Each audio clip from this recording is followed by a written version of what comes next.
ছাব্বিশের যে ADC election সেটা তৃতীয় এডিসি ইলেকশন না হয়ে 125th অ্যামেন্ডমেন্ট বিলের মাধ্যমে তৃতীয় ইলেকশন যাতে হয়। 2, এরপরেও যদি এটা যদি না হয়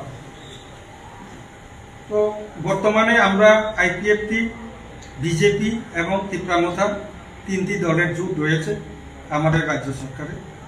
আইপিএফটি প্রথমে চাইব এই তৃতীয় যে ইলেকশনে আমরা 3 দলের মধ্যে সমভাবে আসন বন্টনের মাধ্যমে বিজেপি, ত্রিপুরা, আইপিএফটি মিলে যৌথভাবে অ্যালায়েন্স করে আমরা ভোটের ময়দানে নামার জন্য আমরা প্রাথমিক আমাদের প্রচেষ্টা থাকবে।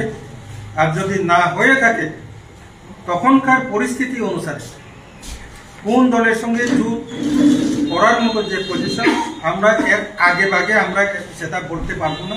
আমাদের ইচ্ছা আমরা জানিয়েছি যে আমরা 2026-এর ইলেকশনটা এই নর্মাল তৃতীয় এডিসির ইলেকশন না হয়ে তৃতীয় ইলেকশন হোক 125তম সংবিধান সংশোধনের মাধ্যমে।